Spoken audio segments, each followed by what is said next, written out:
Hello everybody, so here is Black Angel again, and I'm here with video about a couple of things that are going through my mind. I was actually going to sleep, so it's going to be very quick, and there's people sleeping, so I cannot speak very loud again. Anyway, things going through my mind. First of all, the clash between extroverted thinking and introverted intuition in INFJs.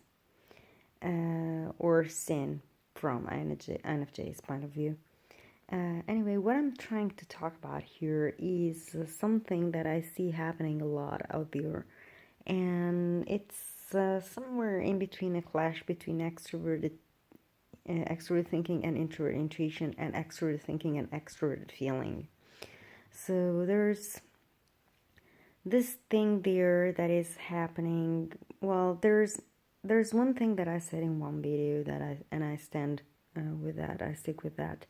That extroverted thinking dominants tend to consider introverted thinking types, especially those with weak introverted thinking, as polemic. And the polemic starts especially when there's clashes in society.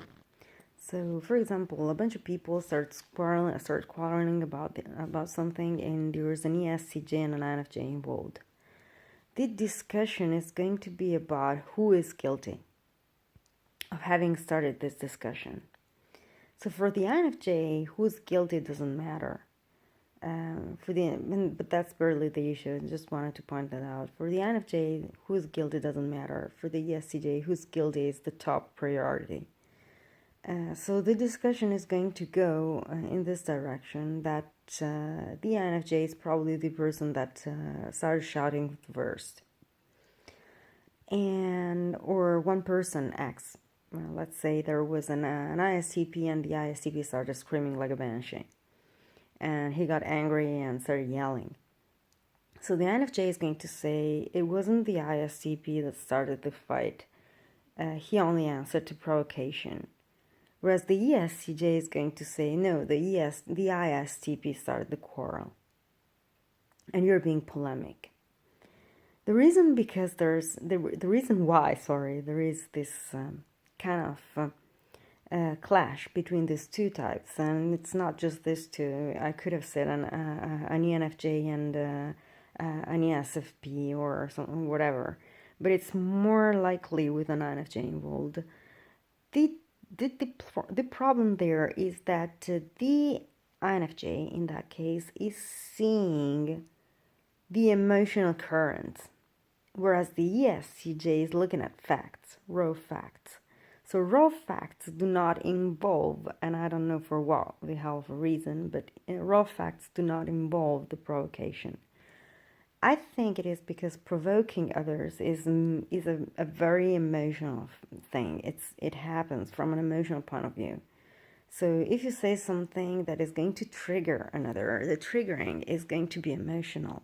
The INFJ is going to see the emotional trigger, and they're going to see that that's where the whole thing started. So this is the reason why whenever you read in socionics or MBTI about INFJs and their lack of extrovert thinking, you're going to see written that they don't know where things are originated. So the order of things, the external organization of events. But this goes in contrast with the definition of introverted intuition, that is cause and effect thinking. So if it is cause and effect thinking, then the INFJ is the one that is more likely instead to see where everything comes from. So the origin, the first thing that happened, the archaic motive. And when I'm talking about motive, I'm actually talking about intentions, ideas, and concepts, stuff that happens within the mind. Now, this leads me to another topic that is still linked to this one. There's two currents in psychology. One is behavioralism, and the other behaviorism. And the other is introspecting or something like that. Anyway, there's these two diametrically opposing concepts. One says that psychologists should dedicate its attention only to external behaviors without investigating what is behind them. The other current instead says that there is no reason to look at external manifestations, and the only thing that matters are intentions and whatever is behind the behavior. So this is really interesting because neither of these currents obviously had the final word in psychology, and that's because the two things need to go hand in hand. And these two things, these two ideas, seem to be like an INFJ and an ESTJ quarreling about how to evaluate people's behavior. For an ESTJ, for extrovert thinking dominance in general, there's only what happened, so the event, and you cannot tell what is behind the event. So this is an extremely counterintuitive way of thinking. Whereas for the INFJs, there's only the intention, what's behind a people's mind. And this leads me to a new concept that I never expressed about INFJs. There is a character in a TV series. The TV series is Profiling, and the character is Chloe Saint Laurent. Now, I'm not going to say that she's an INFJ because I'm not persuaded yet, but she does something that is typical INFJ, and that is part of an INFJ's psyche. So an ENFP is good at understanding people from an emotional point of view. So they are good at seeing what the person is feeling, why they're feeling that way, and for what reason they might be feeling that way. Or what from the external world could cause that feeling, rather. Yeah. An ENFP is good at seeing what from the external world could cause a feeling and what the feeling inside is. I'm not talking about emotions, I'm talking about feelings, deep feelings. And they are good at exploring various options and various possibilities that could have led the person feeling that way. So whenever you're in society and you hear people talking about, oh, that person feels that way, it might be for this reason, or for this other reason, or for this other reason, you're dealing with ENFPs. What an INFJ does is something completely different, but very similar. What the INFJ does, on the other hand, is instead thinking in cause and effect terms about whatever it is that is going on in the person's mind. So we are talking still from an emotional point of view, but here we're not talking about feelings, but rather about emotions. So that person is displaying that emotion and displaying that kind of behavior. What reasons are there behind that kind of behavior? So, for example, if I suddenly this is a very, very practical example. Today I decided to change the order of things in my room. I reorganized my room completely. If someone like me or someone like Chloe Saint Laurent had arrived after I moved everything, she would have asked herself, or I would have asked myself, why has this person moved everything? There's a reorganizing going on.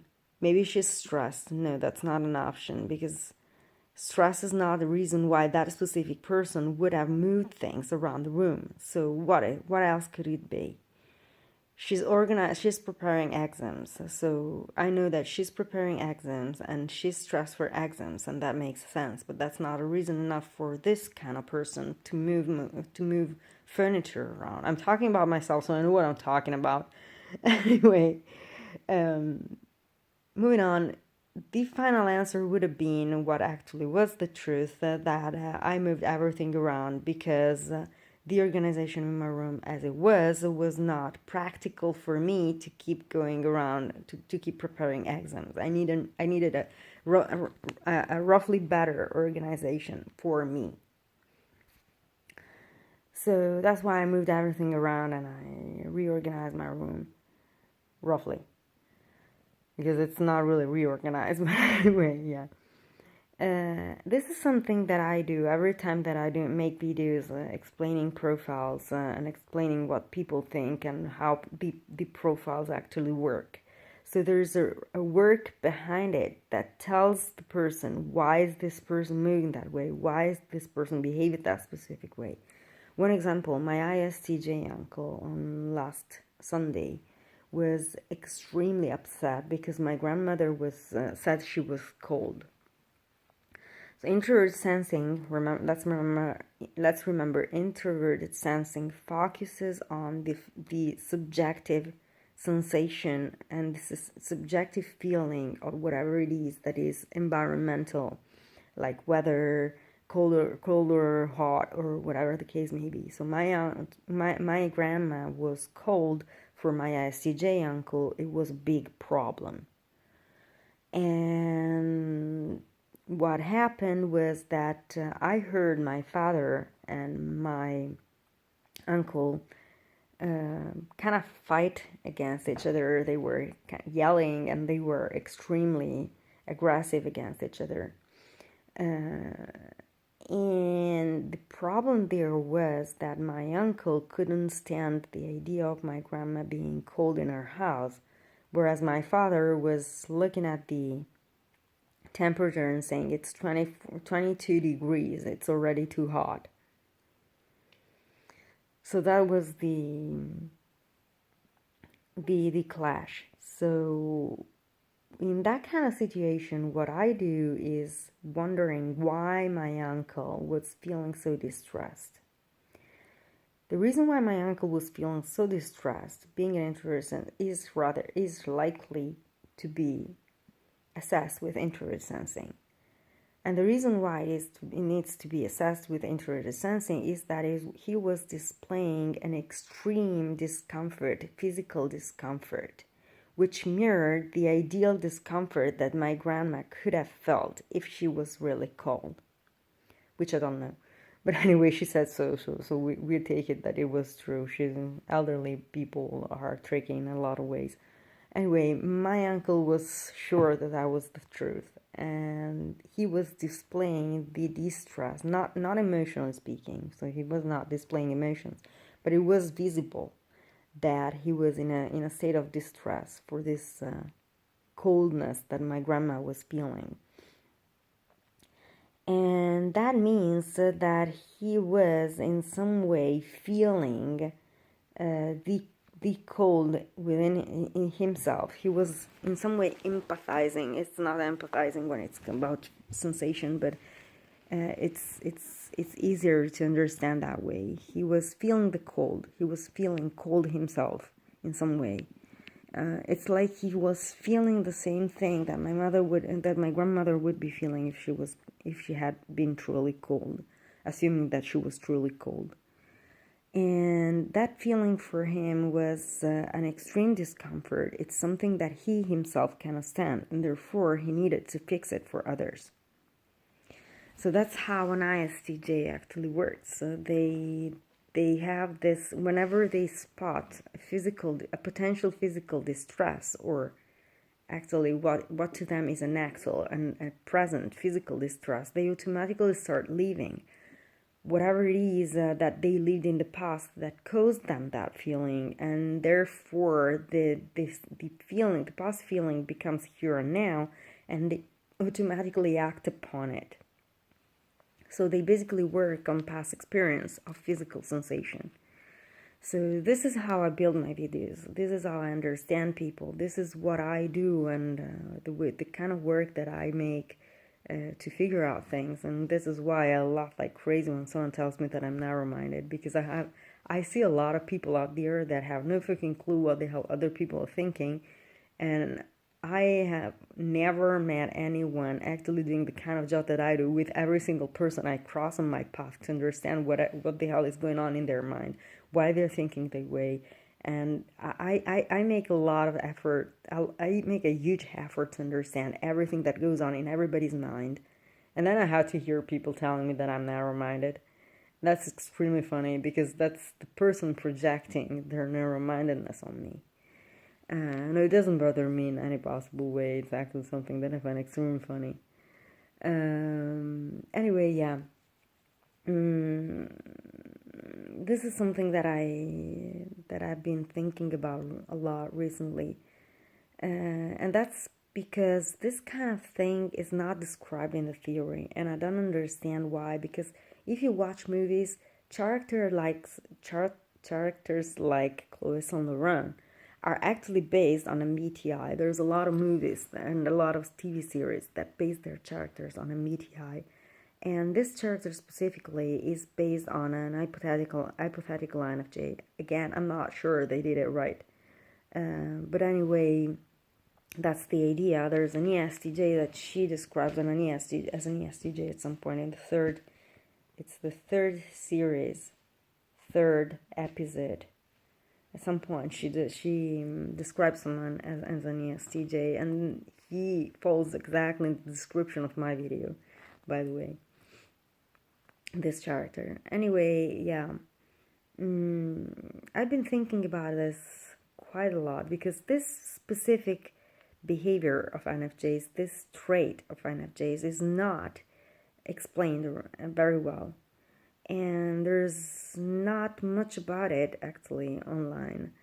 And when you go looking into definitions of INFJs, and here I'm stepping to another topic.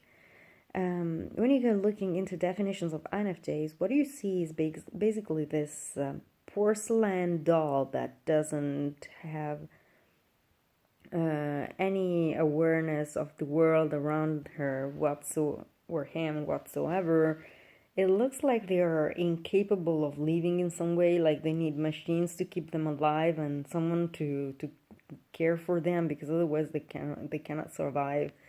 And that's everything that you find about INFJs, and that's not what an INFJ is. Well, it's likely what INFJs look like from outside, but it's not what an INFJ actually is in the inside. And it's also written in the theory. It's specifically written if you go looking in socionics. You gotta look into the II subtype and IINI subtype. It's written there that they look like they're incapable of living or they're unfit for life, but they actually have a very powerful intuition that leads them through life. So it is partially true that INFJs do need help from a very materialistic point of view, like financial support in some ways, or being helped to gather financial means. Keeping order around them, anything material and linked to the external world that you can think of. In some way, the INFJ needs help with that. That it is teaching them or showing them how to do that, or doing it for them, depending on the context and the thing that we're talking about. They do need help. I'm not saying that INFJs do not need help. We all need help in some way. ESTPs need help understanding the psychology of people. INFJs need material help. ESTJs need a new brain. Anyway, sorry about that. I couldn't help it. I don't know. I'm thinking randomly. ENTJs need a heart.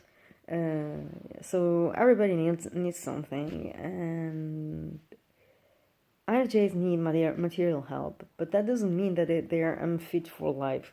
It means that they have a different way to live their lives. INFJs live a very spiritual and far from the material kind of life.